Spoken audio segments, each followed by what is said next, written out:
I survived 8 hours in a swamp while their dogs died trying to find me. The handlers filed a report after that hunt. It's still in the courthouse records in South Carolina. It says, 2 dogs lost. 1 dog refused service. Subject not recovered. What it doesn't say is how a field slave with no resources broke tracking dogs that had never failed before. They released 3 hounds at first light. Bred for this, trained for this. They'd caught every runner they'd ever chased. I had a 20-minute head start and one advantage they didn't know about. My father taught me how animals track before they took me from my homeland. I ran toward water, not away from them, toward the one thing that could steal my scent. 8 hours later, 2 of their dogs were dead. The third refused to search anymore. The handlers went back and told their bosses the swamp was too difficult. They blamed the terrain. They blamed the heat. They blamed everything except the truth. The truth was, I knew something the system didn't expect slaves to know, and that knowledge made me uncatchable. They hunted me for 23 years after that scent. New dogs, new handlers, posted rewards. I stayed free because I broke their certainty the first time, made them doubt their tools, made them wonder if the next runner would also know the water trick. So I'm asking you now, if one man with childhood knowledge can break the system's best tools, what does that say about the system's power? And if they had to hunt me for 23 years because I survived 8 hours, doesn't that prove their control was always more fragile than they claimed? They released the dogs at first light. I heard the chains drop before I saw them. Metal hitting dirt, then the handlers' voices sharpening into commands. Then the sound that makes every runner's blood freeze hounds baying, picking up scent, beginning the chase that almost never ends well.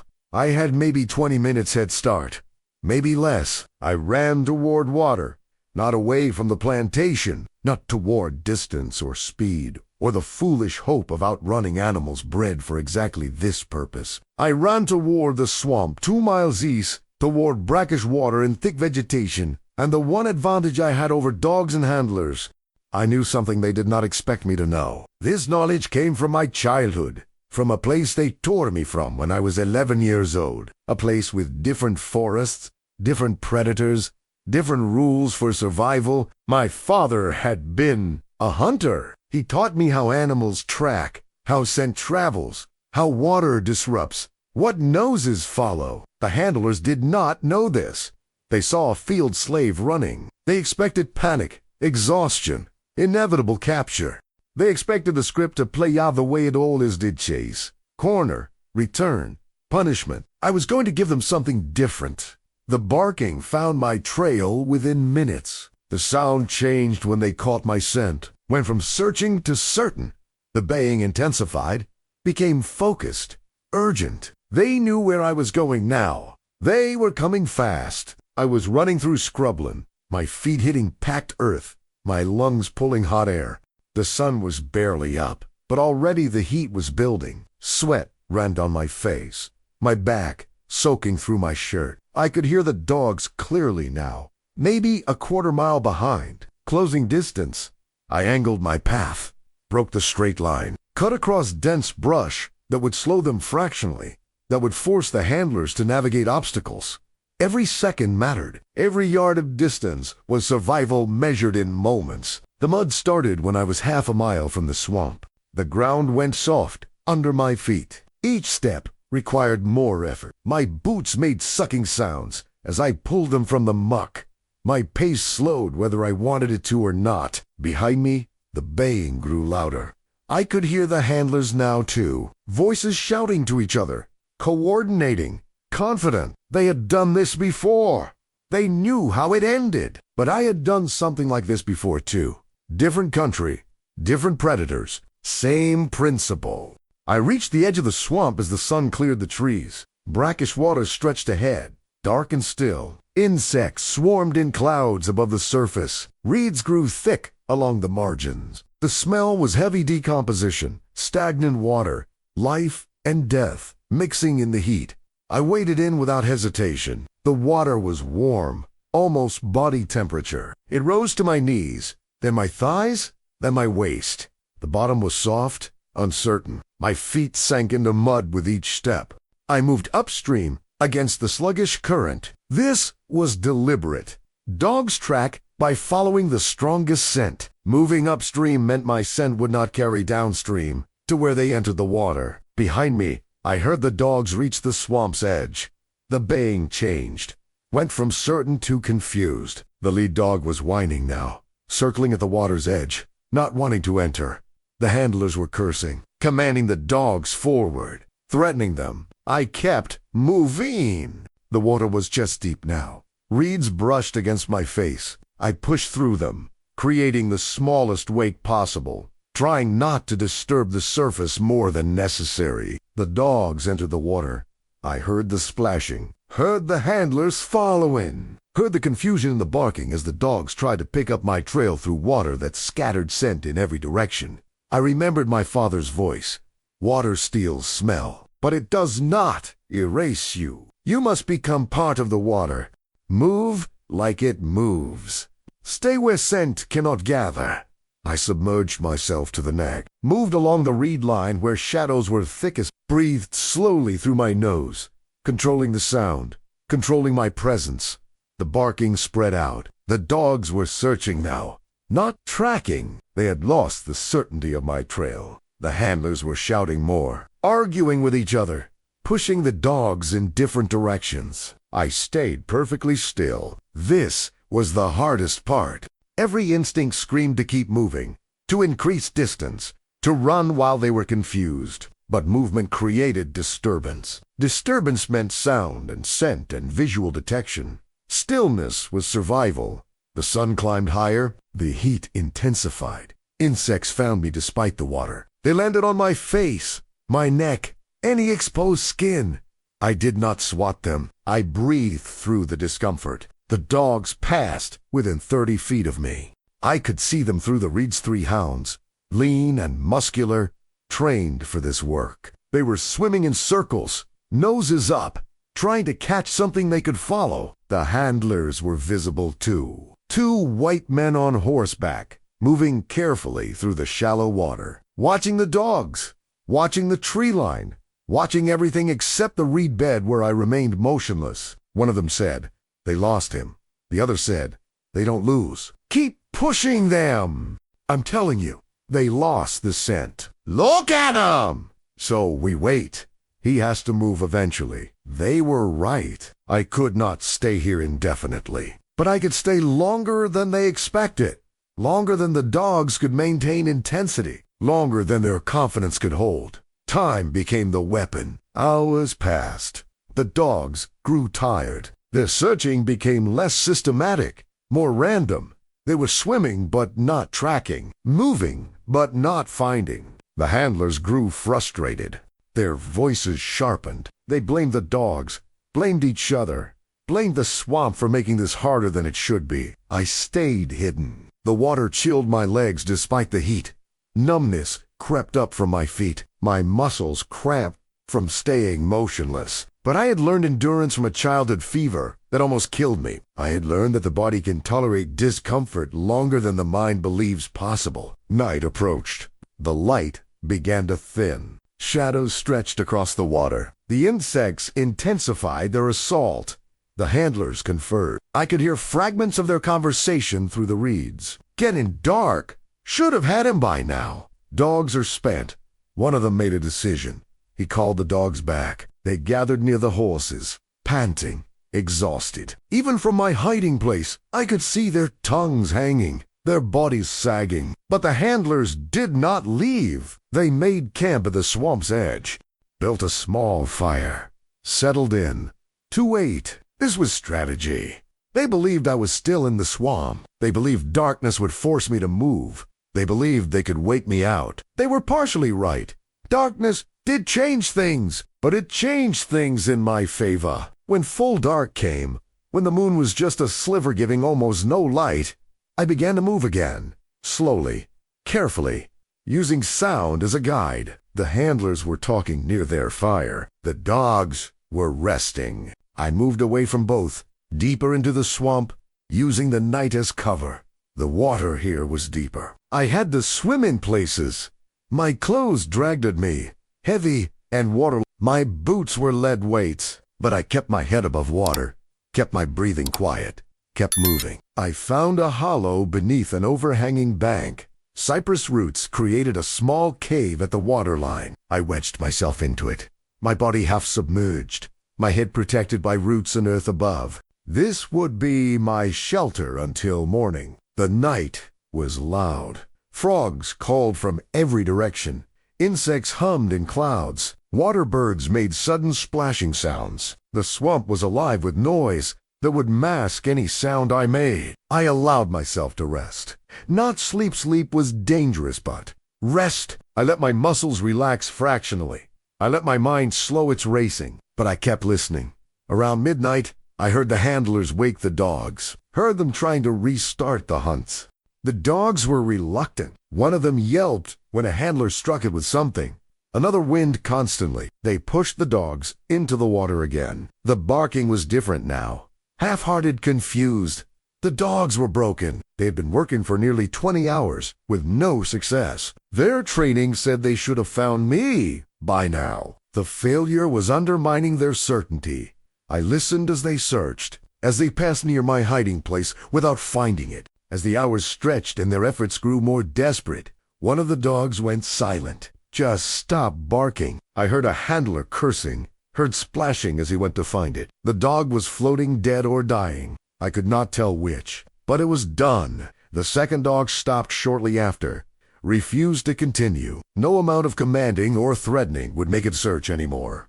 Only one dog remained active, and even that one was moving slowly, mechanically, without real conviction. Dawn began to lighten the sky. I heard the handlers arguing. "This is wrong. I know it's wrong. We should have had him 10 hours ago. I know. The dogs are gone. 2 down, 1 useless. We keep looking. For how long? Until we're dead, too." A long silence. Then, pull back. "We'll report." He made it deeper than we thought. "We'll bring fresh dogs tomorrow." They were giving up.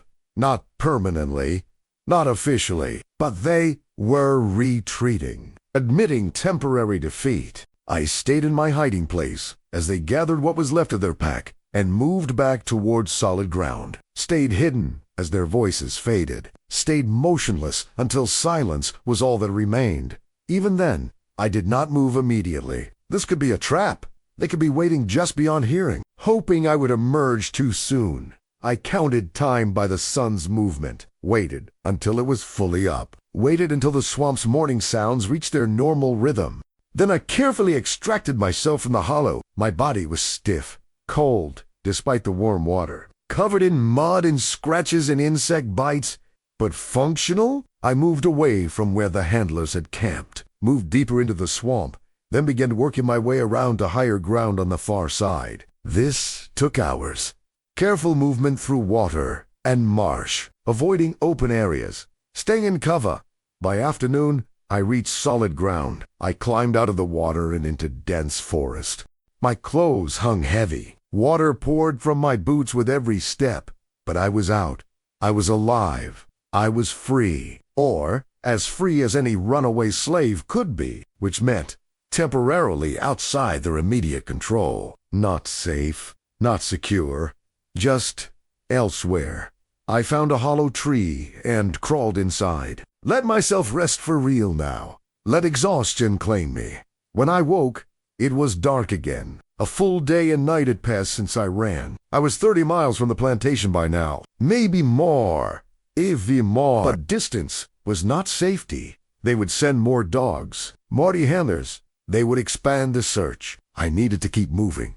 But first, I needed to understand what I had done. I had outlasted their dogs, had survived the hunt that was supposed to end with my return in chains, had used knowledge from a childhood they thought they had erased when they stole me from my homeland. I had proven something they did not want proven, that their system had limits, that their tools could fail, that the hunted could become something other than prey. This knowledge was dangerous. More dangerous than running, more dangerous than the wounds on my body or the exhaustion in my bones, because if one slave could survive 8 hours in the swamp and break their dogs, others might try, others might succeed. The narrative of inevitable capture might crack, and cracks in the system's narrative were threats to its foundation.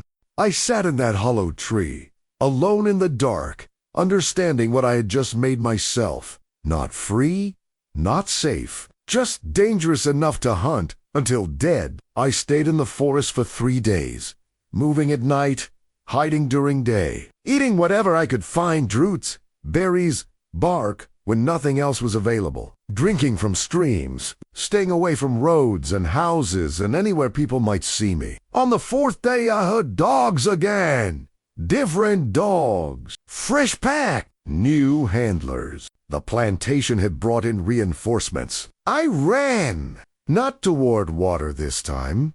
The swamp trick would not work twice. They would expect it now. They would bring different tools, different strategies. I ran toward higher ground, toward rock formations where scent would not hold, toward terrain that would exhaust dogs faster than it exhausted me.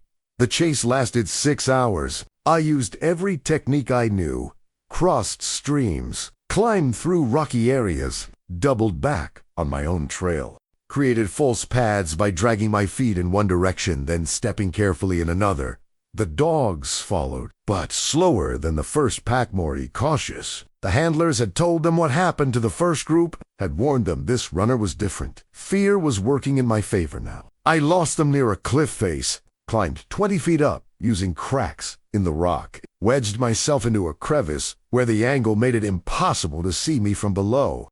The dogs stopped at the base of the cliff, barked upward. The handlers searched the area, but they could not find where I had gone. After 2 hours, they moved on. I stayed in the crevice until dark, then climbed down and kept moving. 2 weeks passed like this, running, hiding, surviving. Each time they sent dogs, I found new ways to break the trail. Each time they thought they had me cornered, I found routes they did not expect. I was not smarter than them. I was not stronger. I was just desperate in ways they could not match, and desperation creates innovation, when innovation is the only alternative to death. On the 15th day, I stole clothes from a farmhouse. Clean clothes, free man's clothes. I buried my slave clothing under rocks. I washed in a creek until the worst of the dirt and smell was gone. Then I started walking roads instead of hiding from them. This was risk, but it was calculated risk. I looked like a free black man traveling. My papers would not survive inspection, but most people did not inspect. Most people saw what they expected to see. I walked 50 miles over 4 days, through small towns, past plantations, along roads where people passed without looking twice. I was hiding in plain sight now, using their assumptions against them. Free blacks existed. Free blacks traveled. Free blacks were unremarkable enough to ignore. This worked until it did not. A sheriff stopped me outside a town in Georgia. He asked for my papers. I told him they were stolen. He asked where I was from. I gave him the name of a city 200 miles away. He asked my business. I said I was looking for work. He studied my face, my hands, looking for signs of field labor. Looking for evidence that I was property rather than person. I had been careful, had kept my hands wrapped to hide calluses, had practiced speaking without the accent that marked me as plantation rape. He was suspicious, but uncertain. He told me to wait. He went to check something. I walked away, not running, just walking, like I had somewhere to be, and his questions were making me late. He shouted after me. I kept walking. He did not follow. He was alone. I was moving into a crowded street. Chasing me would cause a scene, and he was not certain enough to cause a scene.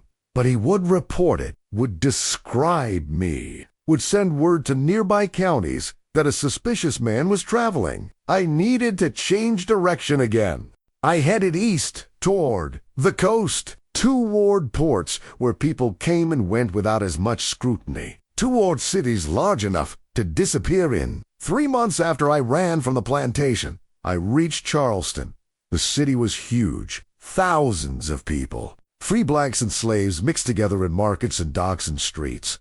No one knew everyone.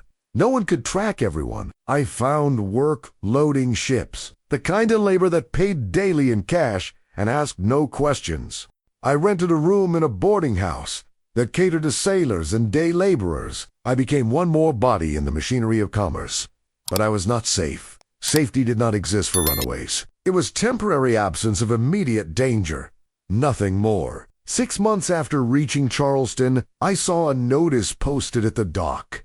It was a runaway advertisement. My description, my approximate age, a reward for my return. The plantation had not forgotten, had not stopped looking. They were still circulating my information, still hoping someone would recognize me and collect the bounty. I left Charleston the next day, headed north, through the Carolinas, through Virginia, working as I went, moving before people could notice patterns, before familiarity could turn into recognition. I reached Philadelphia 18 months after I ran. The city had a large, free black population, communities that helped runaways, churches that asked no questions, organizations that provided false papers and safe houses and routes further north.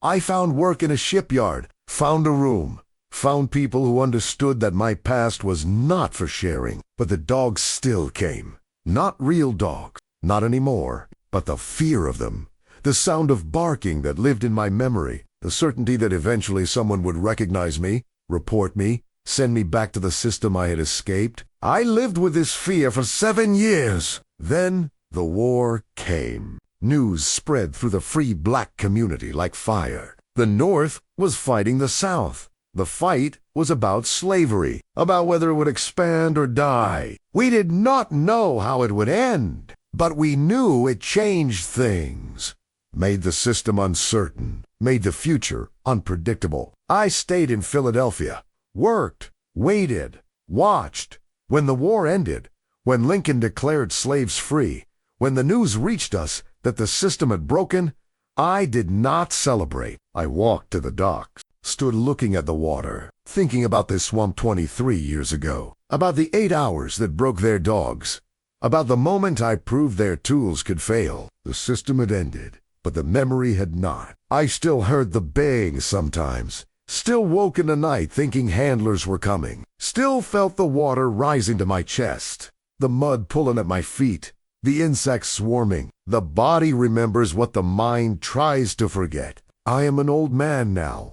I live in a small house in Philadelphia. I work occasionally at the shipyard when they need extra hands. People sometimes ask about my life, about where I came from, about my history. I tell them I came north during the war, that I worked docks and ships, that I've made a life here. I do not tell them about the dogs, not because I am ashamed, but because the truth is complicated in ways that simple questions cannot hold. I ran because staying meant death of a different kind.